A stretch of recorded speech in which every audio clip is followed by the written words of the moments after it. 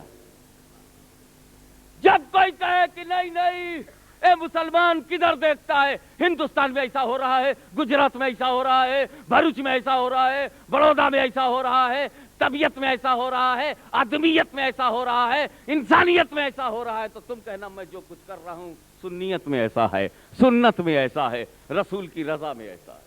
ہم رسول کی رضا کے لیے ایسا کر رہے ہیں، رسول کی مرضی کے لیے ایسا کر رہے ہیں.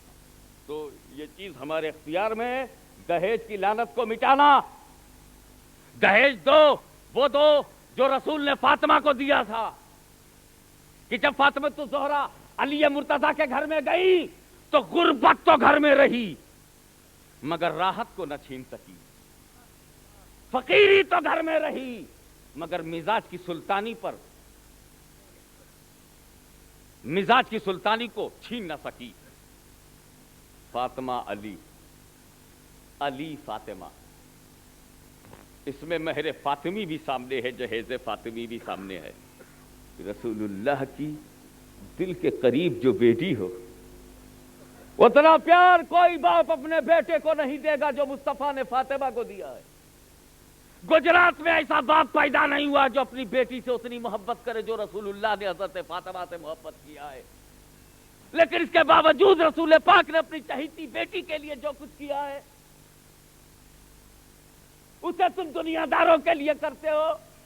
کہیں کیوں نہیں دیتے کہ ہمارا قدم، ہمارا ہاتھ، ہماری فکر، ہماری زبان، ہمارے اذان یہ سب بکے ہوئے ہیں، ہم آزاد نہیں ہیں. ہم جو کرتے ہیں رسول کو دیکھ کر، جو بولتے ہیں رسول کو دیکھ کر. میں نے وہ واقعہ بار بار پیش کیا، اس موقع پر پھر پیش کرنا چاہوں گا کہ جب تک ابو جہل کی مٹھی میں تھی وہ یقیناً چپ تھی، خاموش تھی، لیکن جب رسول نے توجہ کر دی تو مٹھی میں ابو جہل کے رہتے ہوئے بھی حق بات بولنے سے اسے کوئی روک نہ سکا. ابو جہل کی مٹھی میں ہے مگر وہ کس کے لیے؟ رسول کی رضا کے لیے، رسول کی خوشنودی کے لیے، رسول کو راضی کرنے کے لیے. اس کو یہ بھی پرواہ نہیں کہ ابو جہل کہاں پھینک دے گا. معلوم ہوا کہ جب تم کوئی کام کریکشن کا کرو گے، انقلاب کا کرو گے، کوئی رچناتمک آندولن سے بھارت کے دوشت واتاورن کا پوترتا کے لیے اس کا شدھی کرن کرو گے، تیاگ و بلیدان کی چھتر چھایا میں جب سماج کا نرمان کرو گے اور ایک مسلم و اسلامک سوسائٹی کو ڈیولپ کرنے کی کوشش کرو گے تو بہت ساری طاقتیں تم کو چیلنج کر سکتی ہیں، تمہیں موت کی دھمکی دے سکتی ہیں، ٹیلی گرام آ سکتے ہیں کہ تم نے جہیز کا لینا دینا بند کر دیا ہے، یہ ہمارے پریوار کے لیے اپمان کی بات ہے، اور یہ دہیج کو کیوں بند کر دیا گیا ہے، کیوں ایسا کیا گیا ہے. ہم موت کی کہیں سے دھمکی آ رہی ہے، کہیں سے کوئی لیٹر آ رہا ہے، کہیں کوئی بے عزتی کی بات کر رہا ہے. ایسے تمام لوگوں سے کہہ دو کہ ہم مسلمان ہیں، مسلمان، ہم کو اپنے جینے کی اتنی فکر نہیں ہے جتنی اپنے مرنے کی فکر ہے. کافر کو مرنے سے ڈر لگتا ہے، مسلمان کو جینے سے ڈر لگتا ہے. کافر کو مرنے سے ڈر لگتا ہے کیونکہ مر گیا تو جہنم میں جائے گا، ڈرتا ہے. جینے دو، جیتے رہو، جینے دو، جیتے رہو، بس جیتے ہی رہو. ٹاٹا بنو، جیتے رہو، برلا بنو، جیتے رہو. مرنے کی بات آئے امریکہ بھاگ جاؤ، کڈنی بگڑی ہے بدل دو، ہارٹ بگڑا ہے آپریشن کر دو، ڈائلیسس پر رکھ دو. جیتے رہو، مرنے کو تیار نہیں. لیکن ہاشمی اچھی طرح سے جانتا ہے کہ کافر کی موت اس میں پسینہ بہا دیتی ہے، کفر کے دلدل میں لے جاتی ہے. اور مومن اس لیے نہیں ڈرتا کہ مومن جانتا ہے کہ ایک لمحہ کسی گنہگار کا ولی بننے کے لیے کافی ہے۔ ایک لمحہ میں ان مولویوں میں نہیں ہوں جو 40 برس میں کسی ایک کو ولی مانوں۔ میں وہ پیر نہیں ہوں جو 40 برس تک عشاء کے وضو سے فجر کی نماز پڑھنے کے بعد کسی کو ولی کہوں۔ میں تو اتنا سیدھا سادہ آدمی ہوں کہ ایک لمحے میں ولی بنتے ہوئے دیکھ سکتا ہوں، دکھا سکتا ہوں۔ ایک لمحے میں، ارے 40 برس تک تپسیا کی ضرورت نہیں، 40 سال تک مصلے پر سر پٹک پٹک کر گڑ گڑانے کی ضرورت نہیں۔ ایک لمحے میں تجھے ولی بنایا جا سکتا ہے، اور وہ لمحہ یہ ہے کہ اپنے سینے کو خدا کے خوف کا خزینہ اور رسول کی محبت کا مدینہ بنا کر غوث و خواجہ کی تعلیم کے لیے، پورے سماج میں تبدیلی کے لیے راہ خدا میں اپنی جان دے دے۔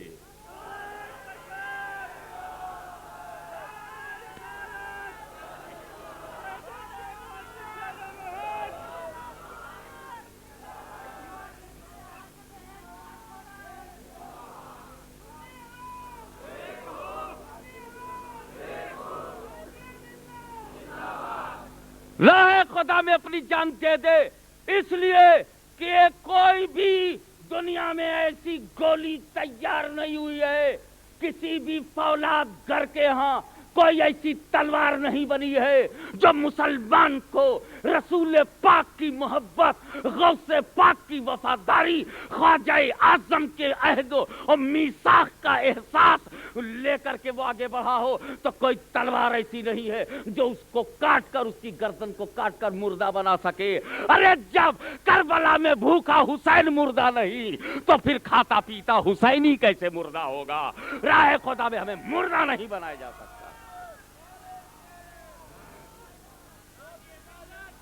دیکھو یہ پھٹ کر میں نعرہ اچھا نہیں لگتا، کوئی ایک بولے اور سب اس کے ساتھ آواز دیں تاکہ فرشتے بھی ہمارا اتحاد دیکھیں۔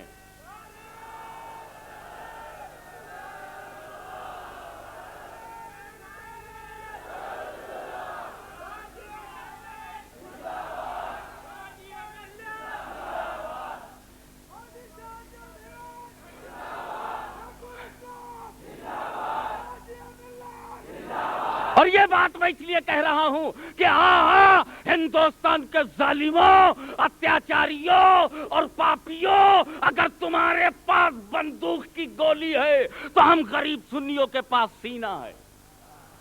اگر تیرے پاس بلٹ کی گولی ہے تو ہم غریبوں کے پاس سینہ ہے۔ ہم تیری بندوق کی نلی سے نہیں ڈرتے، اس لیے کہ ہم رسول اللہ سے پیار کرتے ہیں، خواجہ اجمیری پر جان دیتے ہیں، مخدوم سمنانی کے ٹکڑوں پر پلے ہیں۔ ہم تیری بندوق کی گولی سے نہیں ڈرتے، اس لیے کہ اگر تیری گولی میرے سینے سے گزرے گی تو میری روح مدینے سے گزرے گی۔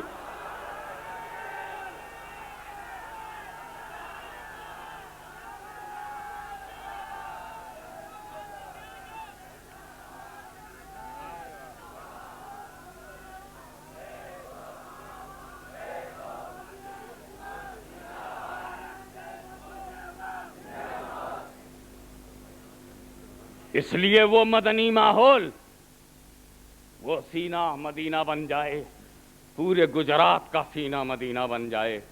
میں محدث اعظم کے سمکش آتم سمرپن کرتا ہوں اور اپنے بھکت پورن شبدوں سے ان کو شردھاجلی ارپت کرتا ہوں کہ آپ نے گجرات کے سینہ کو مدینہ بنانے کے لیے اپنے خون سے مدنی دے دیا، اور اس مدنی نے محدث اعظم مشن کی چھتر چھایا میں گجرات کے مسلم سماج کا شدھیکرن کرنا، اچھائیوں کو بڑھانا، برائیوں کو مٹانا اپنی شکشا پرنالی بنا لیا۔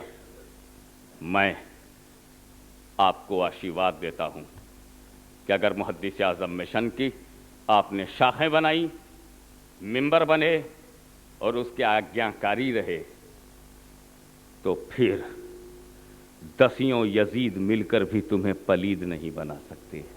وآخر دعوانا ان الحمدللہ رب العالمین۔ صلاۃ و سلام کے لیے کھڑے ہو جائیے۔ مصطفیٰ جانے رحمت پہ لاکھوں سلام، مصطفیٰ جانے رحمت پہ لاکھوں سلام، شمع بز میں ہدایت پہ لاکھوں سلام، غوث اعظم میرے خواجہ خواجگاں، غوث جیلانیوں خواجہ خواجگاں، تاجدار طریقت پہ لاکھوں سلام، مصطفیٰ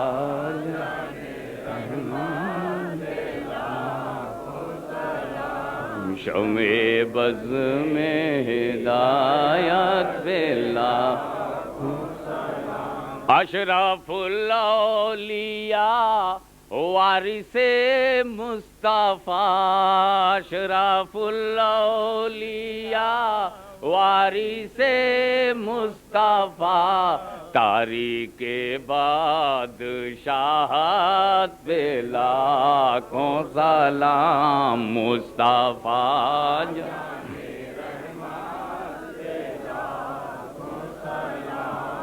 ہمیں بز میں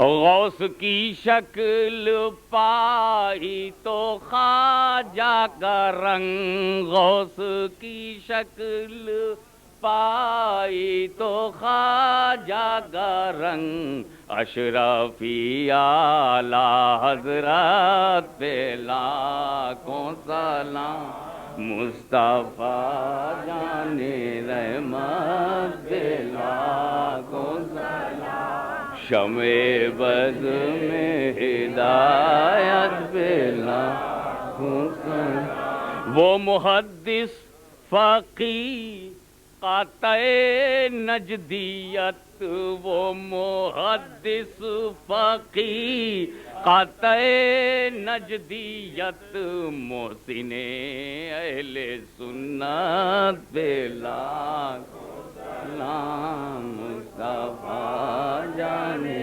رحمت پہ لاکھوں سلام، شمع بز میں ہدایت پہ لاکھوں سلام، یا نبی سلام علیکہ، یا رسول سلام علیکہ، یا حبیب سلام علیکہ، صلوات اللہ علیکہ، اے میرے مولا کے پیارے،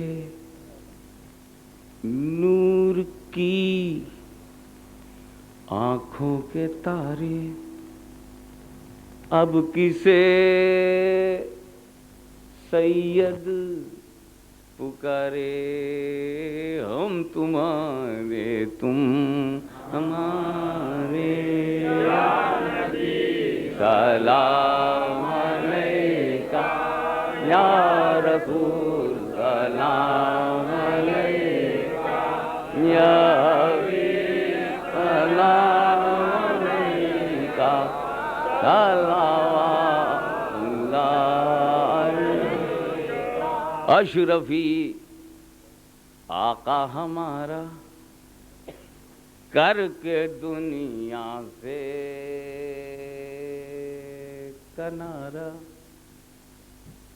رکھتا ہے تم سے سہارا، لو خبر جلدی خدا را، یا نبی سلام علیکہ، یا رسول سلام علیکہ، یا حبیب سلام علیکہ، صلوات اللہ علیہ، الفاتحہ۔